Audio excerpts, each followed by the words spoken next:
Welcome to the Quick Stop F1 podcast. My name is Tasha. You could have been anywhere in the world, but you are here with us, and we appreciate that. Today, I am here with Jay from Wolfpack. What's up, Jay? What's popping? What's popping? What's popping? How y'all doing? We are going to be running down the weekend so far. We had Quali today in Monza. We had some drama that we're going to get into real quick. All right. So, yeah, before that, I just wanted to ask, how are you doing? How's your weekend so far? I'm doing good. I think the weekend is always what it is. I don't do hump days or weekends. I just do every day with grinding. I do like the qualifying sessions. I think this season qualifying has been a bit more entertaining than the races this season. So I agree. I'm enjoying it. We'll see what happens tomorrow. Yeah, I agree. We are in Monza, like I said. We are back with another ATA. And that's kind of my favorite format so far this season. Like the sprint qualies are not my favorite, but I definitely like the mandatory tire allocation. Right, allocation. So that's kind of been my favorite part of this. And but before we start chatting about any of this, I just wanted to say thank you to everybody at home who is listening, who's watching on YouTube. Remember, you guys can give us a like. You can follow us. We would love to have you here at the Quick Stop F1 community. Give us a rating on Spotify, Apple. We would just love to have you guys around. And there's also, of course, the Patreon where you can see ad-free content. So with all that being said, let me ask you this. Okay. What are your thoughts on the back and forth with Lewis Hamilton and now Max Verstappen regarding Lewis's comments from an interview he did this past weekend, where basically he's talking about his teammates and he says, quote, "In my opinion, Valtteri and all my teammates have been stronger than the teammates Max has had. Jensen, Fernando, George, Valtteri, Nico, these guys have all been very strong, very consistent.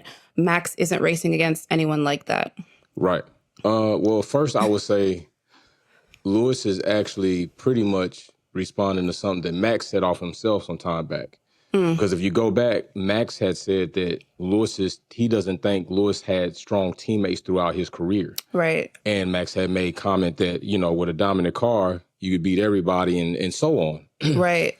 I think Lewis takes the approach where he ignores stuff for so long. Mm-hmm. And when they put stuff out there, there are people that like to grab hold of that and try to discredit Lewis. Meanwhile, they big up Max.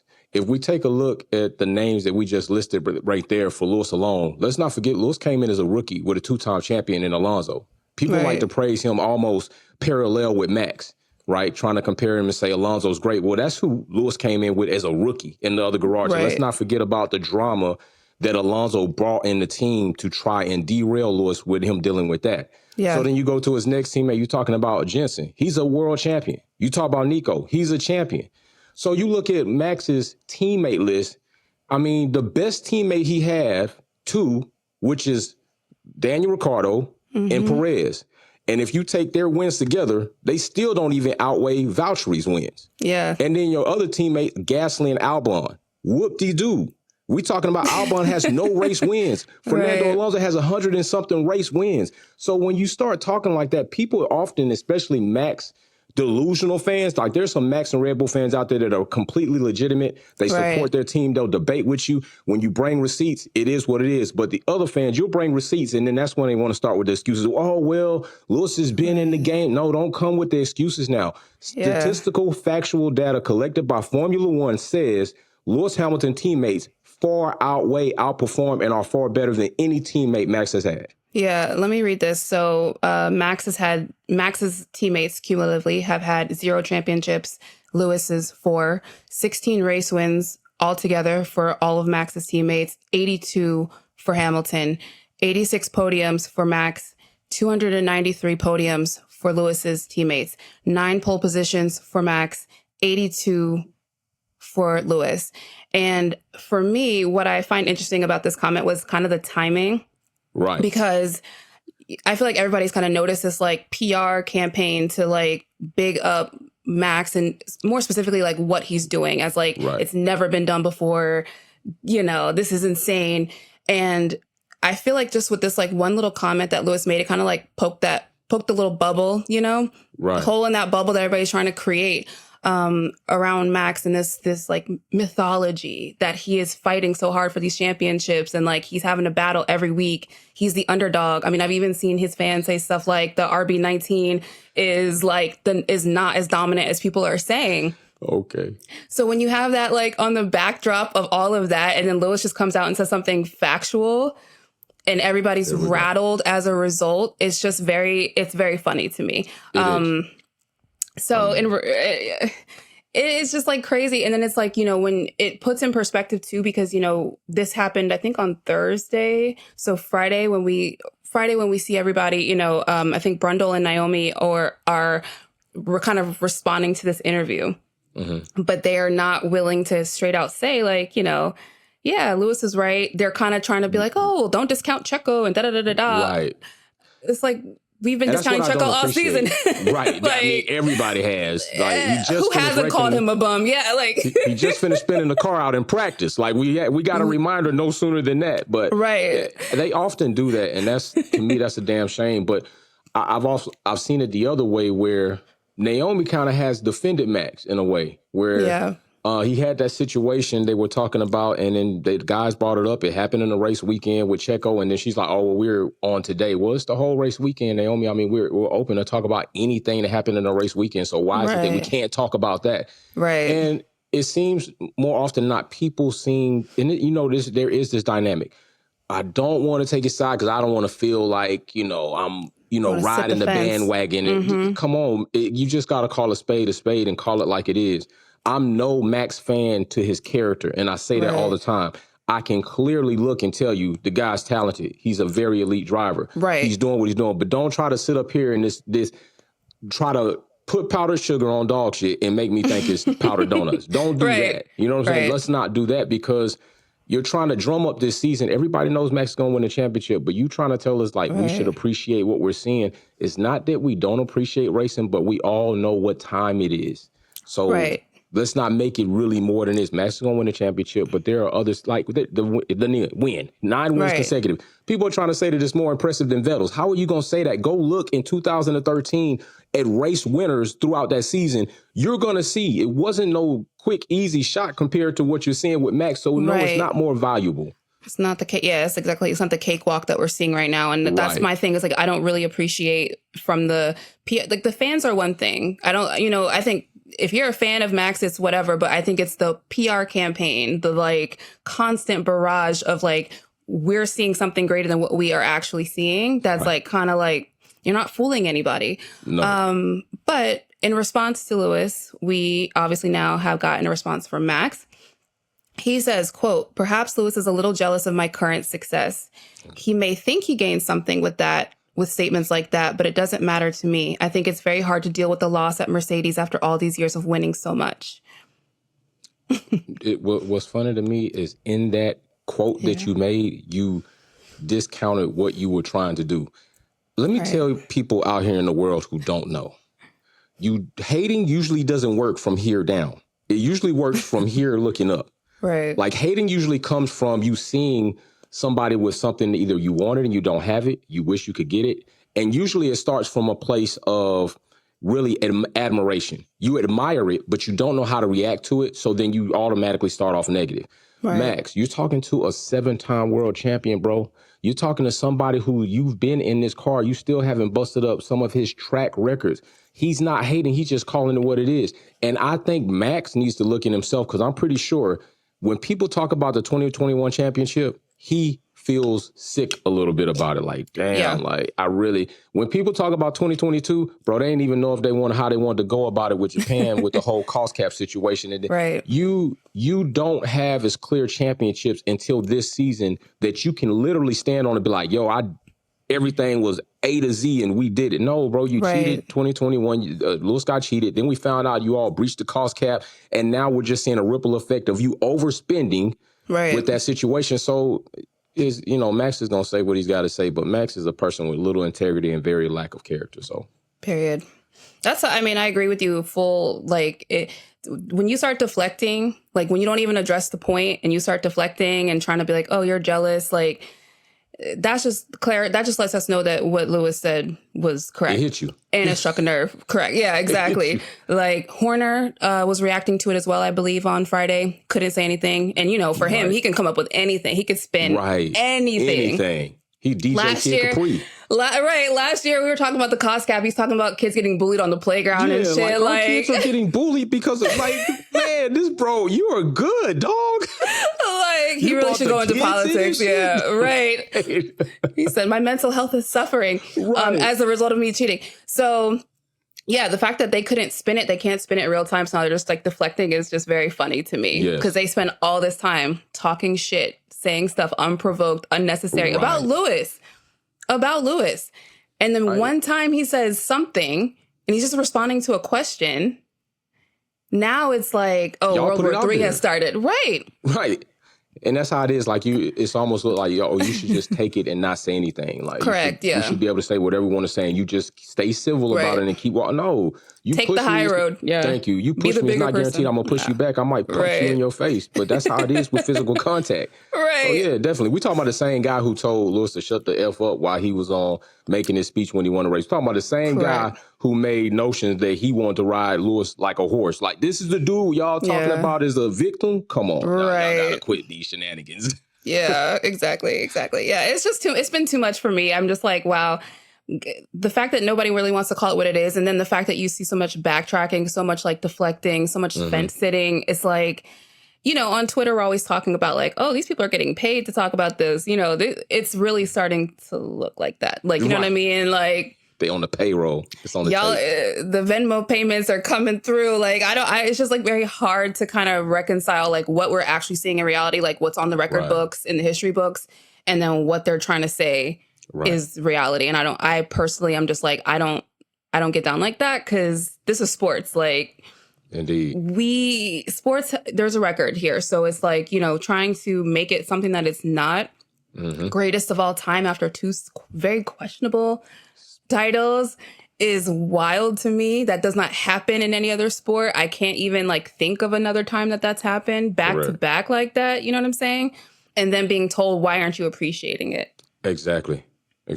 You guys don't know what you're seeing. I think we know exactly what we're seeing. Hence why we're not buying this shit. Like, you can dress it up tax credit how you want. Right. Where's the cost cap from this year? Like, or from last year? They've been real quiet about that these days. By this time last season, we were already hearing what the cost cap. Now they just being completely silent about it. I told people they're going to try to wipe it on the rug and put it out when the season goes off. It's crazy. Yeah, it's nuts. I don't know. But anyway, I'm glad we kind of are on the same page with that because I'm just sort of like looking at the comments and looking at the back and forth. And I'm like, where is the back and forth? What is it even back and forth about? Like, we're talking about Max's teammates not being of the caliber of Lewis's former teammates. Right. Which Max started that shit. So it's, I mean, bro, you should have looked at your own roster and knew better than that. Right. But, you know, your same thing with Alonso talking at one point in time that Max's championships are more valuable than Lewis. Is like, bro, we know you hater number one. You like ground zero, bro. You ground zero hater, bro. Right. Gotta play a hating degree, like for real, right? So it's nuts. Watch, it's just crazy, like listening to them try to gaslight, and I'm just trying to enjoy the sport, and I'm just like, why am I having to constantly hear so much like lies all the time?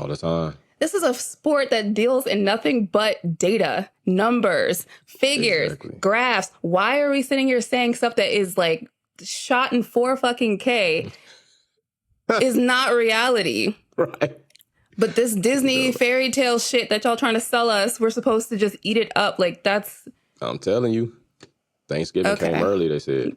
Right. It's crazy. It's like, oh my God. All right. Well, thank you. Thank you for that combo, because I really love talking to somebody about that. I've been like I've been holding it all day. Like, what are we doing here? Like, this is crazy. I'll let that shit fly on my channel. Like, y'all not going to give me this, bro. I got a whole... Let me bring these facts up for y'all real quick. And when you saw facts, then they get mad and they want to... Like, come on, like, Max started winning to like his 7th season, bro. Lewis bro, y'all be tripping. Like, Lewis got his championship 2 seasons in, and then they want to try to say, oh, well, he was always... No, he wasn't always in a dominant car. And so you know this, like, it's crazy. It's basic facts. That's what I'm saying. It's like there's a basic baseline reality that no matter when you started watching, you can just research. Thank you. and watch and see what happened and read what happened. So there's just the baseline facts. And then there's whatever shit y'all are trying to make up to overinflate the sky. And my point on this has always been, let time be the judge. How is anybody the greatest of anything 2 years into dominating something? Thank you. Of all time, Facts. the T stands for time. Like, we're going to need to let some fucking time fly by before we can say how he stacks up against other people who have had way better, longer careers than him. Facts. So, yeah, that's, I don't know. I No, just hate the fence sitting. You said what you know. You know. I just you don't know like exactly what it is. Right. They don't know. The funny thing is they know. They just try to change it up so they can make you think you don't know something. But yeah, like all this, he's the GOAT after 9 wins straight. Like, do you realize when they say the record, they say equaling? How the hell you call him the GOAT when he's equaling a record? And then on top of that, I'll tell you what. Give me $100 for every record and stat Lewis has, and you get $100 for every one Max has, and then we'll see Big Bang take Lil Bang. Right. They're not going to do that. They're not going to do that. Like, oh well, yeah, okay. Yeah, exactly. And on that note, let's take a little break. Yeah, let's take a little break. We'll be right back.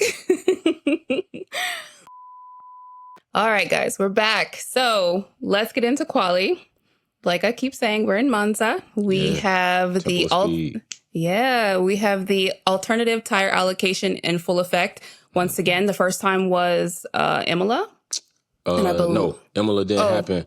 The first time, I believe, was before the summer break. Just before the summer. Hungary. Yes. Hungary. Yes. Yep. Imola was supposed to be when it was implemented at first, but we ended up doing it at Hungary. Correct. Yes. So I enjoyed that. Like I said a little bit earlier, I really did. I do enjoy this format, and seeing how they kind of strategize these, mandatory tire usages is really interesting. What did you think overall of quali? I think quali was good. I especially took highlight to. I was kind of focusing on Liam. I've been really focusing on Albon. I've really been supportive of him ever since he started going through his transition with Red Bull. And I felt people were giving up on him. And I really have enjoyed seeing him really come to light in a team that definitely has been viewed for some time after. Like I always call Williams the team that fell, the angel that fell from heaven one day that will return. And right now they're really looking like they're trying to get on track, unfortunately, with some other things that we can go into at a later date, with the money, the cost cap and facilities. But other than that, I really enjoyed seeing that. And I'm really kind of looking to see what type of situation is Liam going to put Red Bull in? Because I want to know what they're going to do. If they stay true to character, they're all about, if you can't show me what you got right now, you're out of the door. Well, Danny Rick came back, I think, premature already. 3 races in, he's broken, literally. Liam gets in the seat, and so many people have been wondering, like, when is he going to get a chance? When is he going to get a chance? He's been doing good in the Super Formula. Now he comes in, and to come in P13, his last race was like, okay, all right, you did what you were supposed to do. You brought the car home. You didn't get points, but you brought the car home. You weren't last, and I know we had 3 cars that were retired, but still, he came in P13. And seeing him come in today, I think was like, hey, if he shows steady progress, and I can only imagine if he happens to get 1 point, because at this point in time, AlphaTauri has had 4 drivers, only 3 points by way of Yuki. I can only imagine if Liam brings home a point, what do you do then with bringing Danny Rick in? And then how much shit do you have on your face for firing Nick DeVries prematurely and really not going anywhere? So this whole time you had a driver in your midst you could have really relied on. You got rid of a driver you didn't give enough time to get on. And so you kind of look like you're just scrambling like a chicken with his head cut off. But it works for Red Bull because they have an unfair advantage. You got 2 teams, 4 cars, and 4 drivers. Other teams don't have that luxury to bring in random drivers, put them on their junior team, their farm team, and if they pan out when they roll the dice, bring them on up. They can't take those chances. They only got 2 cars. They only have 2 seats available. So, I'm really enjoying that. So Q1 really showed me that for Liam and Albon, and I like that they made it through. I like Albon made it through. Yeah, I agree. Albon has definitely been impressing me, and to your point earlier about Williams, like, they remind me so much of like peak Apple, like when Steve Jobs was there, like Johnny Ives was there. I like the way they talk about the car. They are very passionate about it. You know what I'm saying? So it's just the way that they kind of are, putting their heads down and just grinding has always just felt like, to me, I'm like, that's an underdog story. You know what I'm saying? So when they succeed, it's more special. Right. And it's just interesting. I mean, I'm just like the fact that they're ready to turn it, or they're trying to turn it around. And I mean, in a cost cap era where they already don't have a lot of money to begin with, True. you know what I'm saying? We saw their floor, what they're working with. James has talked about the facilities, and, he's working to get everything kind of like up to scratch with everybody else.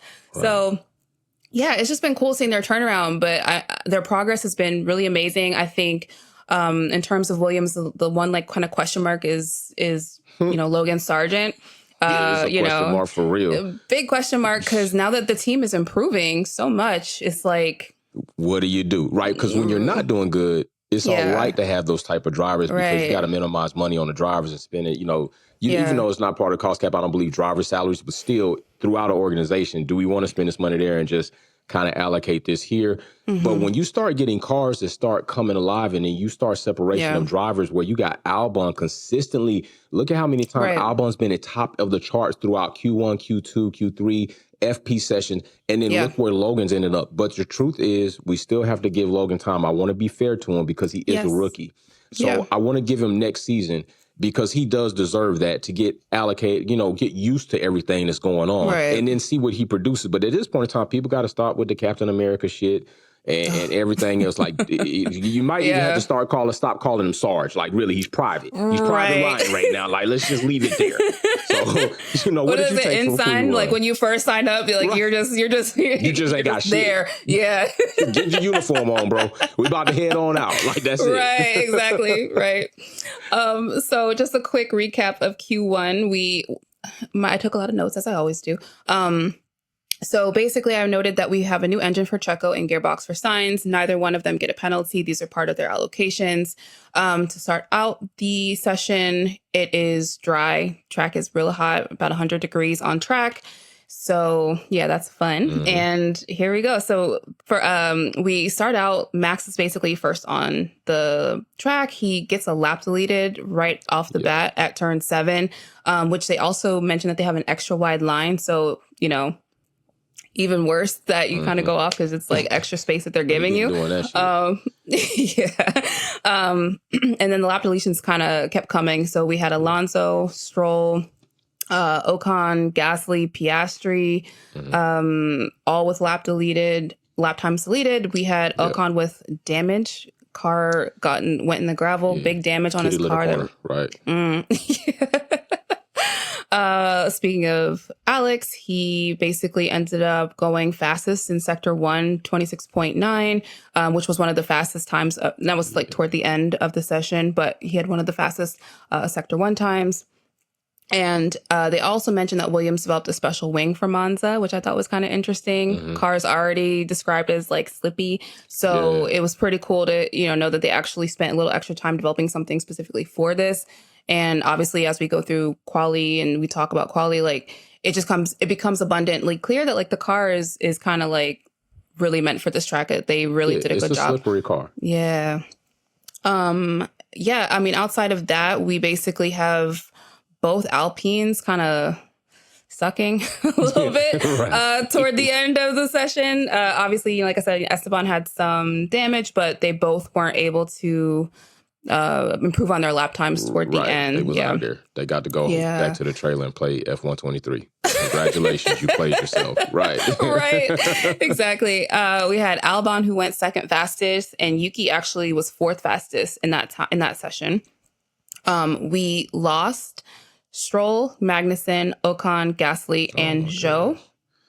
When you say Stroll, I just think of it. Just I don't think of anything good.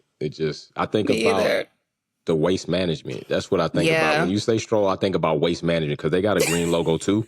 And I'm just trying to say, like, I also think about how much money Lawrence is willing to throw into a black hole of don't pay me back. So that's how you got money. You don't care, because you got a whole seat going to waste. On investment, you could just throw shit away like, bro, hey, bro, Lawrence, if that's what you want to do, bro, you can show everybody I can throw as much money that I want as my losing son, as long as he can be in Formula One. But I don't give a shit about Aston Martin really being a winning team, like at all. See, and speaking of Alex, I would love to see him paired with like Alonso at Aston. That would be I don't really see him at any other team, but I feel like like Ferrari, I've heard, I'm like, I don't want to. Nah, don't go I feel like you just go to waste there. Yeah. So Red Bull's obviously not going to happen. Don't go back there.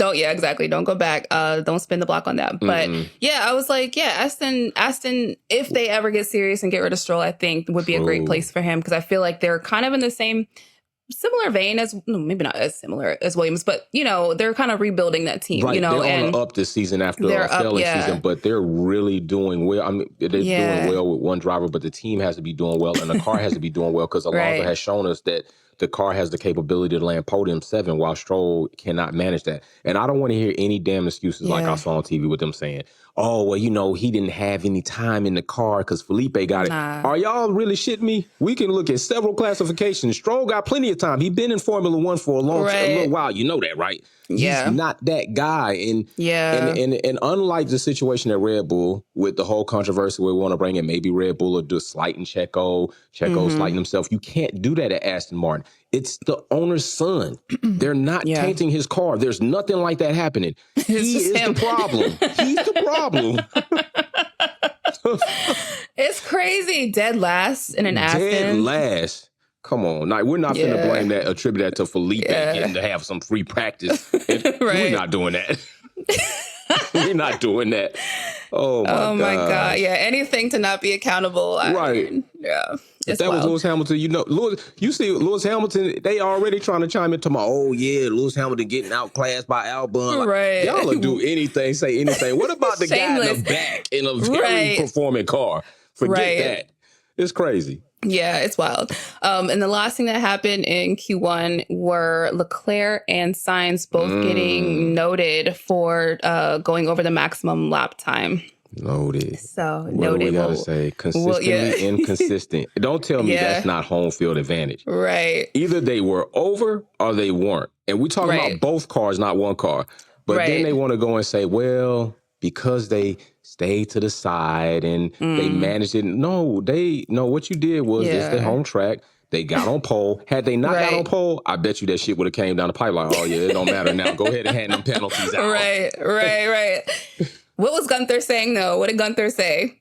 He said like the inconsistency, he called them out and then he got basically reprimanded for that. But that's what he's been saying. And I mean, obviously lots of other people have been saying that as well. But it's just very interesting that suddenly now we are very selective about how we apply things. Because this was they just announced that this was supposed to take effect this weekend. You need to complete your lap. I think it was like a minute 41, or to get started, start your lap, so that people weren't you weren't overly backing people up and keep the shit moving. And so for both Ferraris to both get noted for that.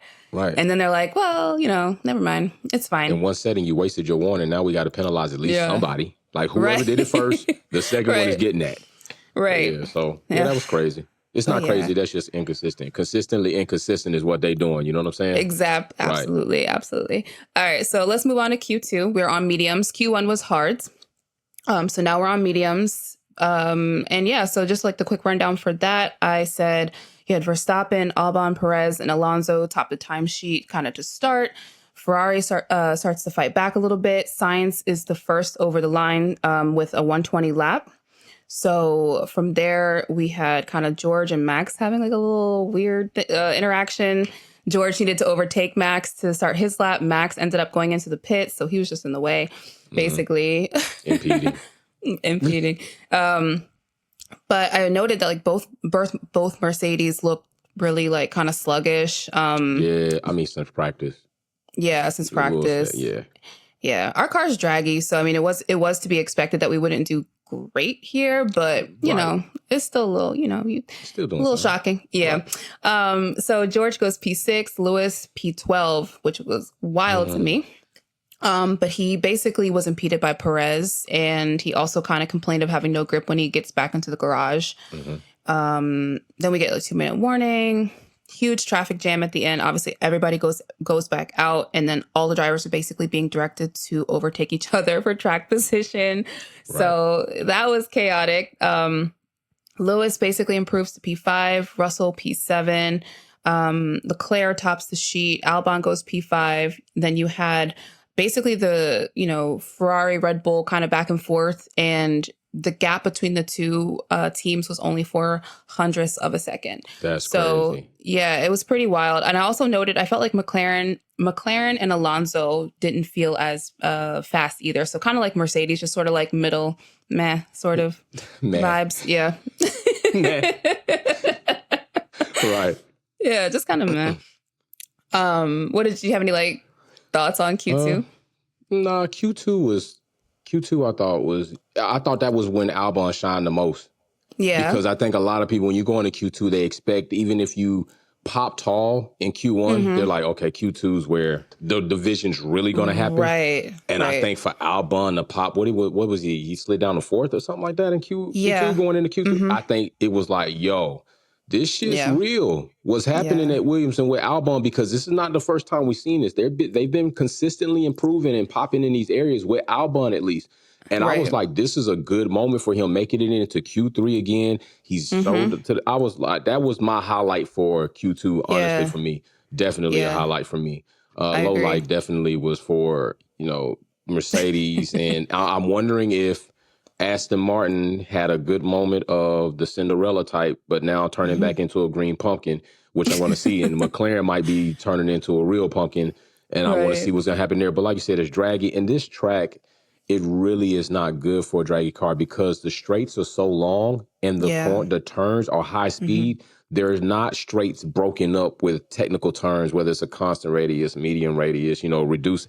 This is all straight high speed turns. So if you're dragging for majority of the track, so it doesn't work well for that. So I think people made a lot of fun of Albon, Williams, and their floor, but it's showing that at this track at least it can pop tall, and Albon's been doing it at other tracks, and I like it. So Q2 to me, Albon again was a star right there. Yeah, I would agree with that. I think Albon, like you said, it's not that he's just making it into Q3 or Q2. It's the fact that like he's P4, P5, like he's not at the bottom of the timesheet. He's not really in that much danger. He's very comfortably, putting his car up there. So yeah, for me, I agree. I think Albon is just kind of like the story of the season for me. Like he's just somebody who's just, I'm very drawn to that because it's like your story is just very interesting to begin with, but the fact that you really are just like grinding, putting your heads down. I mean, that's your word. You grind, you guys can relate to that. So yeah, I feel like he's just been like, for me, the story of the season. Yeah. And yeah, really happy for him. So in Q2, we lost Tsunoda, Lawson, Hulkenberg, Bottas, and Sargent. And fun fact for this, Lewis, because he got through to Q3, became the first driver in F1 history to reach 300 Q3 appearances. Crazy. Shit is nuts. Crazy. That's what we talking about, people. Right. Setting records in quali, like that's nuts. So good for Lewis. Let's recap Q3 really quick. And basically, we are on softs. So everybody's favorite tire compound. Best.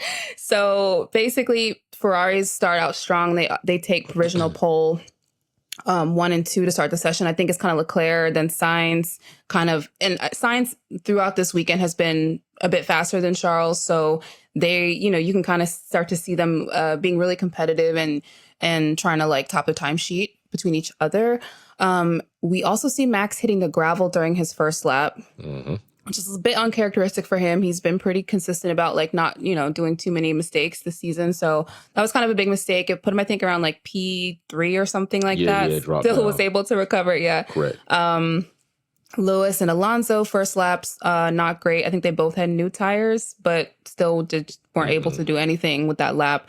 And yeah, basically then you kind of get toward the end and we have Leclerc, Verstappen, and Sainz in a three-way battle for pole. And Leclerc crosses first, then Verstappen gets a provisional pole, and then Sainz comes out of nowhere and takes it. Yeah. And then we got Max with the deleted lap time. Yeah, another deleted lap time. Right. Shit been happening like it don't. Right. So yeah, I mean it was a pretty short session. Obviously, people aren't doing that many laps, but it was exciting. Tifosi were happy. Yes. The crowd went wild. That was a lot of fun to see. Yes. Max got booed. Girls were not happy with him. So Ain't the first time, but people will swear they just, hey, no, it's just what it is. But you boo Lewis and throw black cats and wear blackface to the races. Ain't nobody, you don't want to talk about that. But Max get booed and he hurt. His feelings hurt. His fans' feelings hurt. Y'all need to stop. Exactly. Yeah, exactly. So that basically concludes quali. I'm going to set the grid really quick. So from P10, we have Alonso, Norris, Hamilton, Piastri, Albon, Perez, Russell, Leclerc, Verstappen, and Sainz. So real quick, Max is going for his 10th win in a row. And this will be the 15th win in a row for Red Bull if he is successful or if Checo is successful. So real quick, we're going to do some race predictions. Okay. We had some people tweet us. And did you already have the link? Let me see. Did Christopher pull it up for you? Okay, got you. All right. So you can pick if you want. You can go first if you like. The race predictions. So you want me to go off the race predictions that we got up here from the people, or what we doing? From the people. So let's start with Twitter and then we'll pick our own. Yeah. Got you. So we got somebody up here, Max Charles Sainz. I think it's hard to count Max out, but I'm going to go ahead and see if I'm going against my better judgment, really. This is where you're going off like fairy tale shit instead of statistical data. But I just wonder if Ferrari cannot be Ferrari for another day and not fumble it up. And all types of F words go with Ferrari besides for Ferrari, but don't do any of those other F words. And see if they can actually convert this pole into a race win. I would like to see that. Not only just for Ferrari, for the sport. I'm thinking you can't take Max out of that top three regardless.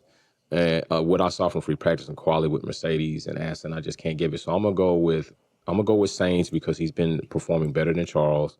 I'm gonna go with Max, and then I will go ahead and say Perez because Charles has been in his own way. So I would go ahead and say you're gonna have two Red Bulls on podium, and maybe see if Carlos can get the win. If not, stay on podium. All right, let me read one more from the fans. I'm going to go with Tico. They said Carlos and Max might trip over each other. Ferrari is going to mess up Charles's race, and the Williams may not hold on for too long. I don't know. Therefore, my podium is Perez, Russell, Hamilton. Okay. Yeah. All right. So, how do you feel about Carlos and Max starting together? Because, I mean, Carlos and Max, I feel like kind of are similar. Yeah. Right. They are similar. But what I've seen from Carlos is this. When the opportunity presents itself and he thinks he's prepared to take that opportunity, he will do it. He did that against Charles in a race. I can't recall which track or which race it was, but they wanted him to switch. Carlos said it's not happening. It doesn't make sense. And he took that podium. Carlos is not going to allow easily for Max to take such a podium from him if he really thinks he can get it. And I also would like to see if Carlos would do different than what Lando does, because for some reason Lando likes to be a doorman, and he does a good job at it. He puts his gloves on, puts his little tux on, he gets his bell, he opens up the door and says, Max, come on through, buddy. And I want to see what Carlos is willing to do, how resistant he'll be with that. So I agree. I think this other one y'all have up there, Maris B, definitely not Mercedes. The car I'm going with Sainz, Leclerc, Albon, which is wishful thinking, but I like that wishful thinking because it's Albon. It's very wishful thinking, but I'm not mad at that because different circumstances led to Gasly getting a podium. It ain't like he's been getting them all the time. So maybe something happens and Albon with the slippery Williams maybe could do something. And I'll never put that energy drink team on the podium. I'm not mad at that either. Hey, energy drinks are really bad for your health, so I'm not mad at that. Maris B, you got my vote. All right, let me do one more from the people, and then I'll do my race prediction. Let's see. I like Amelia's tweet. She says, I wish I'm wrong, but Max will win again. One of two Ferraris will get fucked by the strategy again.